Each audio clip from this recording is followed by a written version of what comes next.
विद्यार्थियों, मैं अंशु शर्मा पुनः नए वीडियो के साथ।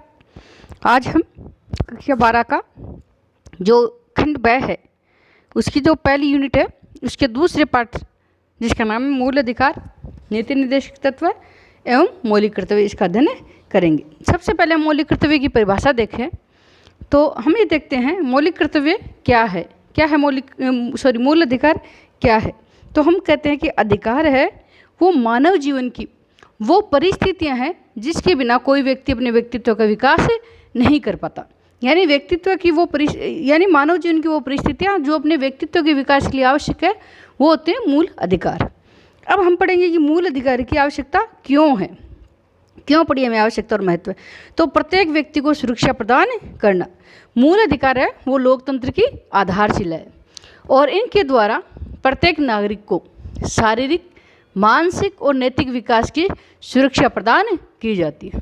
दूसरा इसका महत्व है शासन की स्वेच्छाचारिता पर रोक। अब देखो कई बार क्या होता है कि जिस दल के पास बहुमत है वो मनमाने कानून बना सकता है, लेकिन मूल अधिकार है वो उस पर अंकुश लगाता है। तो मूल अधिकार शासन व विधानमंडल के ऊपर अंकुश लगाने में सहायता प्रदान करते हैं। ये बहुमत दल की तानाशाही से नागरिकों की रक्षा करते हैं। कैसे करते हैं कि राज्य कोई ऐसी विधि नहीं बना सकता जो मूल अधिकारों को छीनती हो या कम करती हो। यानी शासन कोई ऐसा कानून नहीं बना सकता जो मूल अधिकारों के विरुद्ध हो। तो इसका मतलब क्या है, शासन अपना मनमानापन नहीं कर सकता। अगला है न्यायिक सुरक्षा। न्यायिक सुरक्षा का अर्थ है कि जब भी आपके मूल अधिकारों का हनन होता है तो आप न्यायालय की शरण ले सकते हैं। अगला है लोकतंत्र के आधार स्तंभ। ये लोकतंत्र के आधार स्तंभ कैसे हैं कि लोकतंत्र वो समानता पर आधारित है और ये जो मूल अधिकार है ये सभी नागरिकों को प्रदान किए गए, इसलिए ये लोकतंत्र के आधार स्तंभ है और इनके अभाव में लोकतंत्रात्मक शासन की कल्पना नहीं की जा सकती। मूल अधिकारों के अभाव में हम लोकतंत्र शासन की कल्पना नहीं कर सकते। अगला है समानता के कारक। मतलब ये जो अपने मूल अधिकार है ये राष्ट्र के समस्त नागरिकों को प्रदान कर दिए। अब जब सारे नागरिकों को प्रदान कर दिए, किसी में कोई भेदभाव नहीं रखा, तो उनमें परस्पर समानता स्थापित की गई है। विशेषाधिकारों को समाप्त कर दिया है। पहले किसी व्यक्ति को विशेष अधिकार होते थे, लेकिन अब सभी को समान कर दिया गया। मूल अधिकार सभी को प्रदान किए गए हैं, किसी भी व्यक्ति के पास कोई विशेष अधिकार नहीं है। अब हम देखते हैं कि भारत के संविधान में हमें कितने और क्या मूल अधिकार प्रदान किए गए हैं। तो भारत के संविधान में जो प्रदत्त मूल अधिकार है वो इस प्रकार है कि संविधान के भाग 3 में अनुच्छेद 12 से 30 तथा 32 से 35 तक मूल अधिकारों का वर्णन है। अब ये 31 संविधान जो अनुच्छेद है वो संपत्ति का अधिकार था, मूल अधिकार जिसे हटा दिया गया।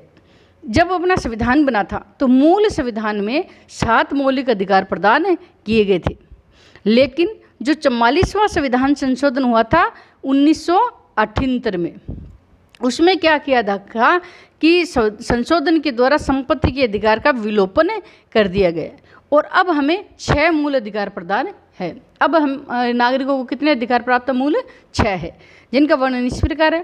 पहला जो मूल अधिकार है अपना वो है समानता का अधिकार, जो है अनुच्छेद 14 से 18 तक। दूसरा जो मूल अधिकार है वो है स्वतंत्रता का अधिकार, वो है 19 से 22 तक। तीसरा जो अधिकार है वो है शोषण के विरुद्ध अधिकार, अनुच्छेद 23 से 24 तक। चौथा है धार्मिक स्वतंत्रता का अधिकार, अनुच्छेद 25 से 28 तक। शिक्षा व संस्कृति का अधिकार, अनुच्छेद 29 से 30 तक। और 31वां अनुच्छेद संपत्ति वाला विलोपन कर दिया गया। और अगला और लास्ट का जो सबसे महत्वपूर्ण अपना मौलिक अधिकार है वो है संवैधानिक उपचारों का अधिकार, ये है अनुच्छेद 32 में। तो सबसे पहले हम आज जिस मूल अधिकारों की चर्चा करेंगे वो है समानता का मौलिक अधिकार।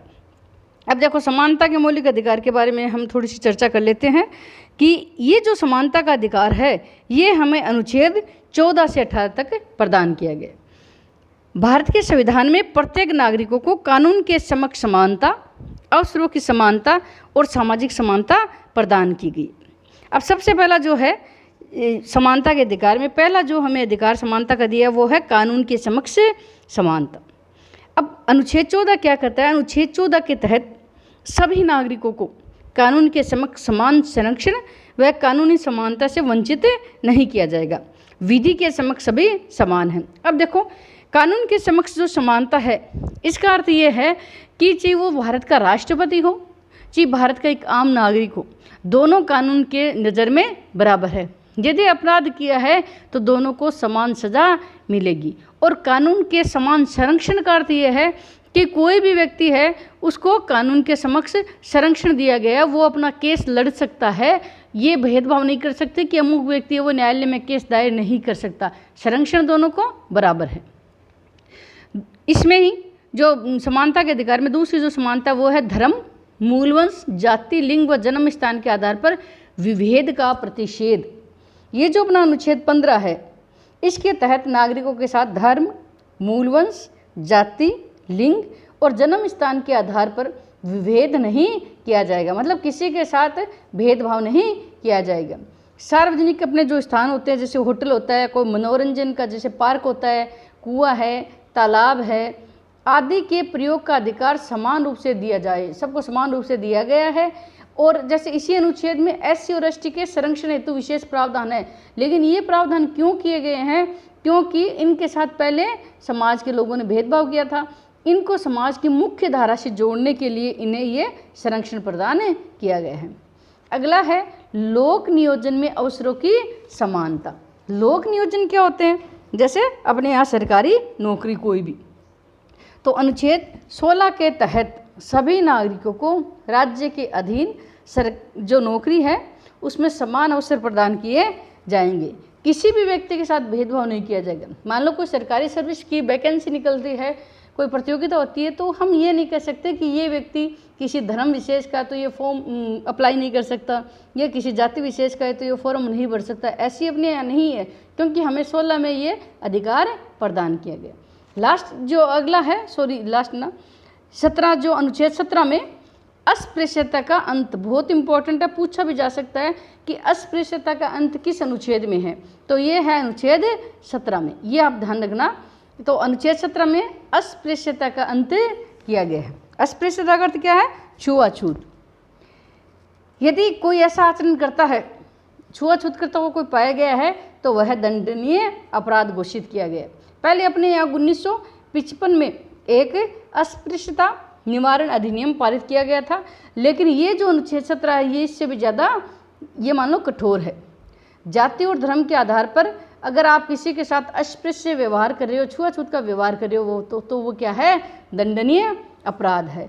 और अपने यहाँ जैसे भारतीय संविधान में और ये अस्पृश्यता है, इसका अनुच्छेद 17 में अंत किया गया। ये प्रश्न बहुत बार पूछा भी जाता है 1 नंबर का, इसका आपको ध्यान रखना है। और लास्ट जो अंतिम है वो अपने है उपाधियों का अंत। उपाधि क्या? देखो अनुच्छेद 18 में उपाधियों का अंत किया गया। ये जो ब्रिटिश समय की बात है कि हमारे यहाँ लोगों में भेदभाव पैदा करने के लिए, यानी सामाजिक जीवन में भेदभाव उत्पन्न करने के लिए अंग्रेज क्या करते थे? किसी को सर की उपाधि देते थे, किसी को राय बहादुर की उपाधि दे देते थे, किसी को केसरी हिंद की उपाधि दे देते थे। क्यों देते थे? ये इसलिए देते थे क्या कि लोग आपस में इनके जीवन में क्या हो जाए? भेद उत्पन्न हो जाए।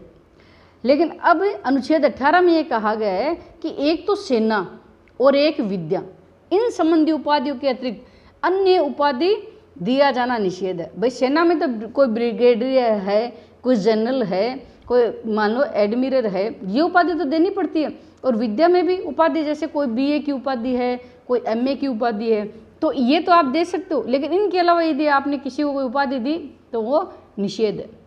और इसके अलावा ये भी कहा गया है इस अनुच्छेद में कि यदि कि राष्ट्रपति की अनुमति के बिना हम किसी भी विदेशी राज्य से कोई उपाधि नहीं ले सकते, इस अनुच्छेद में ये कहा गया है। तो विद्यार्थियों, ये था अपना समानता का अधिकार। अगला जो अपना वीडियो है उसमें हम स्वतंत्रता के अधिकार के बारे में विस्तृत चर्चा करेंगे। तब तक के लिए धन्यवाद।